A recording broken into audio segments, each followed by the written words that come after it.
kind of thing that prompts a change. So you get the point.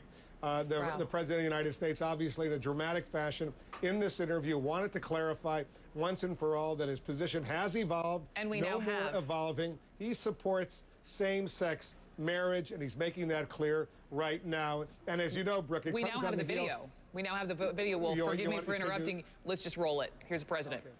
Okay. I have to tell you, as I said, I've been going through an evolution on this issue. I've always been adamant that gay and lesbian Americans should be treated fairly and equally. And that's why, in addition to everything we've done in this administration, rolling back Don't Ask, Don't Tell, so that outstanding Americans can serve our country, whether it's no longer defending the Defense Against Marriage Act, which tried to federalize what has historically been state law. I've stood on the side of broader equality for the LGBT community. And I had hesitated on gay marriage, in part because I thought civil unions would be sufficient, that was something that would give people hospital visitation rights and other elements that we take for granted. And I was sensitive to the fact that for a lot of people, the word marriage was something that evokes very powerful traditions, religious beliefs, and so forth.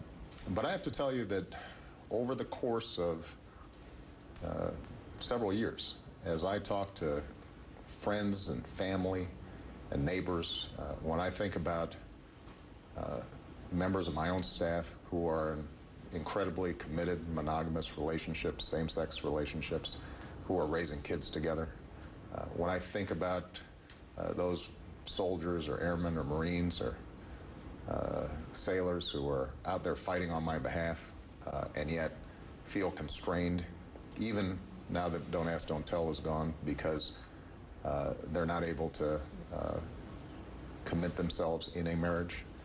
At a certain point, I've just concluded that for me personally, it is important for me to go ahead and affirm that I think same-sex couples should be able to get married. Should be able to affirm that same-sex couples should be able to get married. President Obama making a historic statement here today with respect to same-sex marriage. We're talking about this news here with a number of folks in Washington, D.C. I want to bring in John King, because John King, as we listen to this and we sort of let that statement reverberate, this is an election year.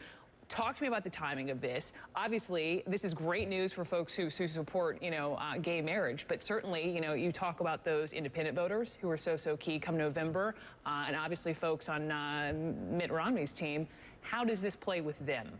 Well, it's a gamble for the president, and we should say up front, it's a bold personal choice for the president to decide to do this publicly. You used the word, as you brought me into the conversation, historic.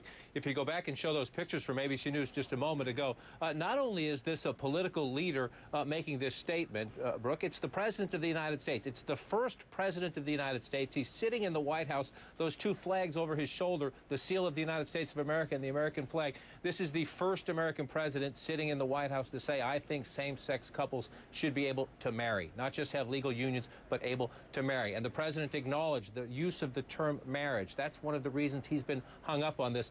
You hear him talking about his daughters. You hear him talking about young Americans when he goes to college campuses.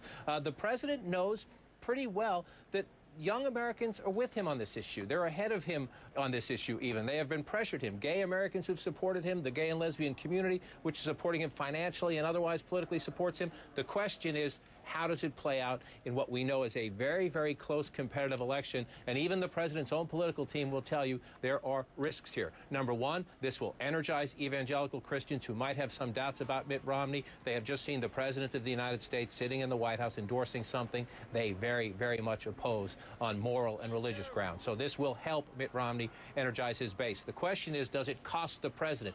If you get addition from young voters, addition from gay and lesbians who might have been disappointed and stayed home if the president didn't go this far, if you get that addition on the Democratic side, do you also get subtraction? Are there conservative Democrats who say, sorry, Mr. President, I'm not with you on this one?